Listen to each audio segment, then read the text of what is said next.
पिछले क्लास में हमने 33 तक देखा था, आगे की बात करते हैं। As the concentration of enzyme is increased the velocity of the reaction proportionality increase. ठीक है, जैसे जैसे आप क्या करेंगे, एंजाइम का कंसंट्रेशन बढ़ाते जाओगे, जो आपका रिएक्शन का वेलोसिटी है वो भी क्या इंक्रीज होता रहेगा।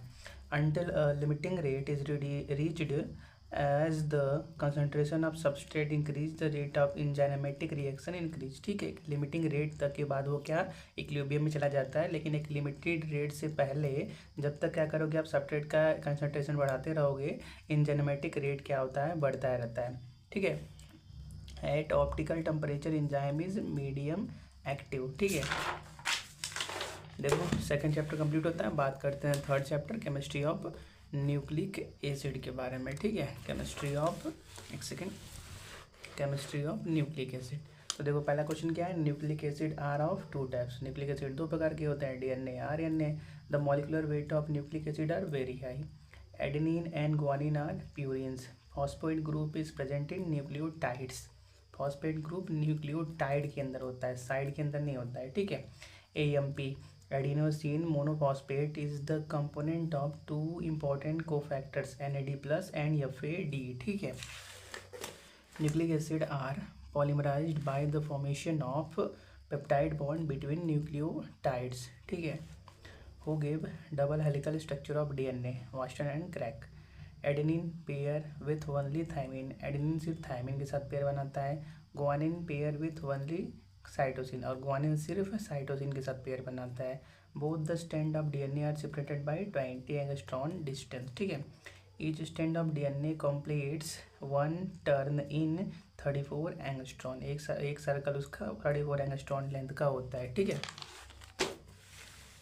फिर क्या है हमारे पास, adenine thymine having two hydrogen bond. Adenine thymine के बीच में 2 हाइड्रोजन बॉन्ड होते हैं, और ग्वानिन साइटोसिन के पेयर के बीच में 3 हाइड्रोजन बॉन्ड होते हैं। अब इनका स्ट्रक्चर देखोगे तो इन दोनों के बीच में 3 जगह पे हाइड्रोजन बॉन्डिंग होगी, और इनके बीच में 2 जगह पे हाइड्रोजन बॉन्डिंग होगी। ठीक है, which sugar is present in DNA deoxyribose sugar. Which sugar is present in RNA ribose sugar.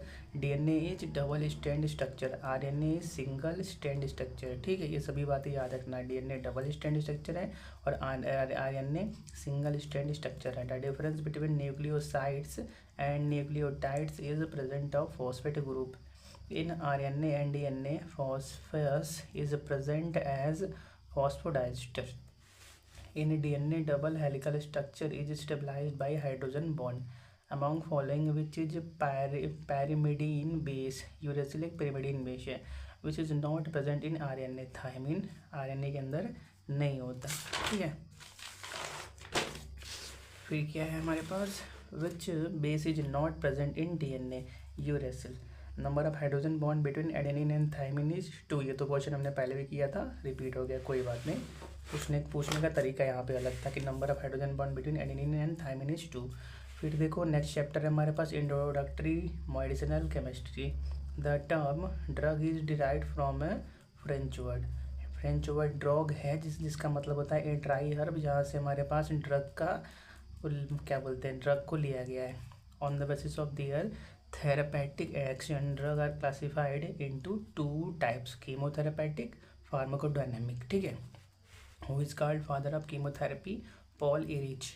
The main aim of drug design is to develop a drug with high degree of chemotherapeutic index। ये बात सही है। ठीक है, जो main M होता है drug design का वो यही होता है कि उसका कीमोथेरेपेटिक इंडेक्स बहुत ज़्यादा हाई हो। Drug design through disjunction is done in 3 veg.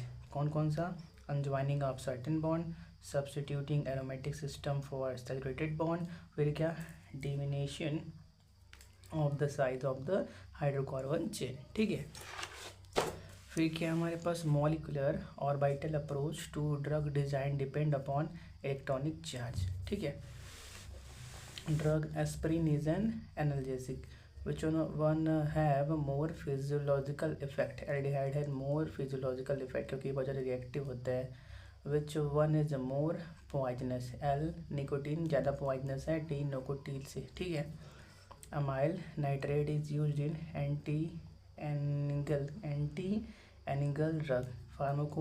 Pharmacokinetic studies are concerned with absorption of drug, distribution of drug, elimination of drug, all of this.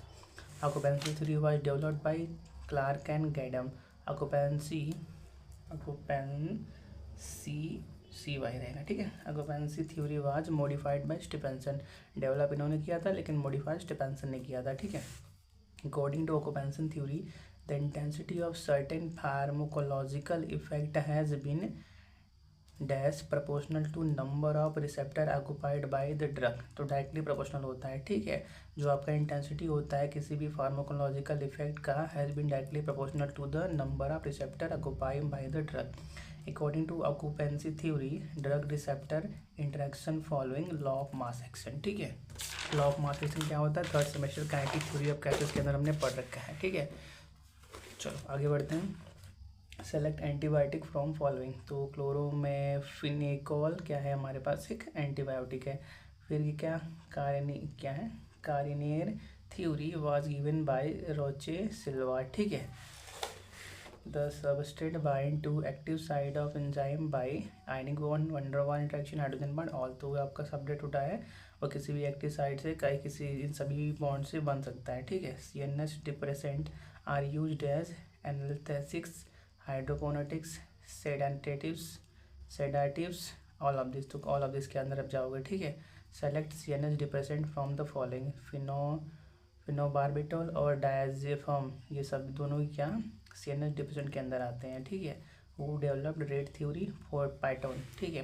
According to rate theory in case of and agonist the rate of association as well as dissociation is faster, ये बात सही है कि एगोनिस्ट के case में rate of association dissociation दोनों fast होते हैं, ठीक है। According to rate theory in case of antagonist rate of association as dissociation are respectively fast and slow.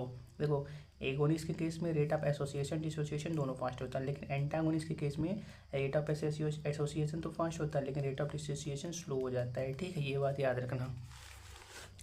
फिर क्या है हमारे पास, according to rate theory which one has a high dissociation rate, rate theory के according agonist का high dissociation rate होता है, ठीक है। Sulphonamide are used as antibacterial, anti fungal, anti microbial, all of this, ठीक है।